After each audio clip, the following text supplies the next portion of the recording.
ये उसके लिए टाइम बच जाएगा। हाँ।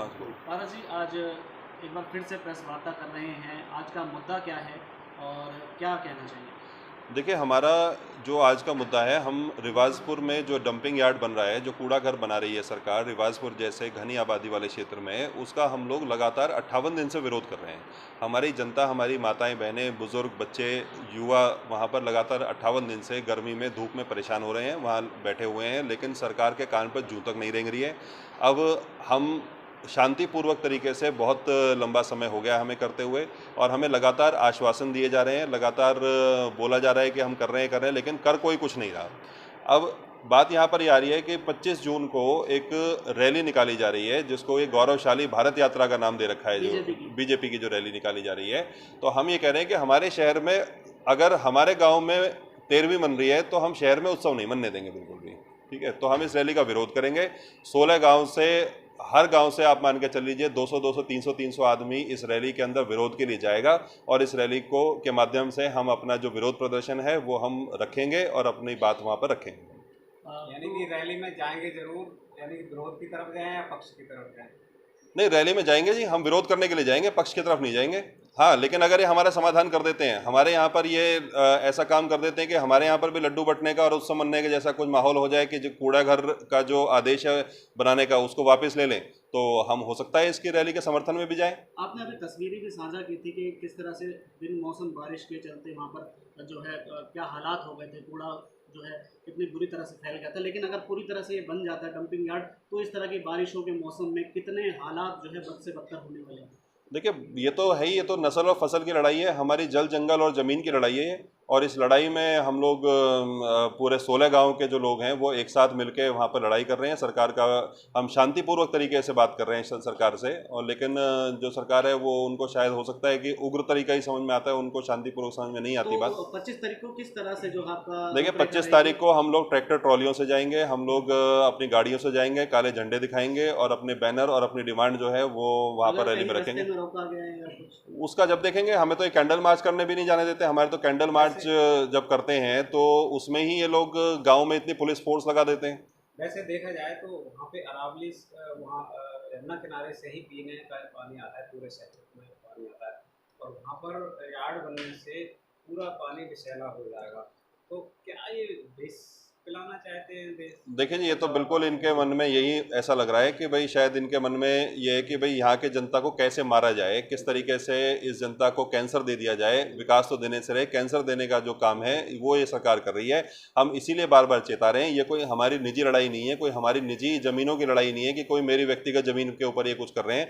ये लड़ाई तो पूरे के पूरे समाज की है, पूरे क्षेत्र की है, पूरे शहर की लड़ाई है। ददसिया से जो रेनीवेल के जो ट्यूबवेल्स हैं वहाँ से पूरा शहर पानी पीता है। आप लोगों के यहाँ पर भी जो पानी आता है वो ददसिया के रेनीवेल से पानी आता है। अगर एक दिन ददसिया की पाइपलाइन में कोई दिक्कत आती है तो आप लोगों के घरों पर पानी नहीं आता, टैंकर से पानी मंगवाना पड़ता है। और जो ददसिया के जो रेनीवेल्स हैं वो इस कूड़े घर पे जहाँ पे ये लोग बना रहे हैं उससे मात्र 1.5 किलोमीटर की दूरी पर है। एरियल डिस्टेंस की मैं बात करूँ तो 1-1.25 किलोमीटर की दूरी पर है। तो ऐसी जगह पर कूड़ा घर बनाना, घनी आबादी के क्षेत्र में कूड़ा घर बनाना, वहाँ पर कॉलेज है, कल को आपके बच्चे मान लीजिए किसी कॉलेज में जाते हैं, GD गोविंद स्कूल में एडमिशन लेते हैं, तो वहाँ कूड़े घर से होकर गुजरना पड़ेगा उन लोगों को। वैसे देखा जाए जी, क्या नाम? मेरा नाम माला चौहान, मैं रिवाजपुर से हूँ।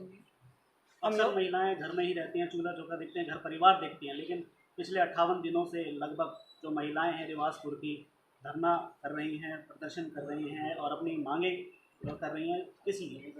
इसलिए कि जी यहाँ पे हमारे गांव के बीच में डंपिंग यार्ड बनाया जा रहा है, तो वो बिल्कुल हमारे नज़दीक ही है, जिससे हमारी नस्ल और फसल दोनों ख़त्म होने वाली हैं।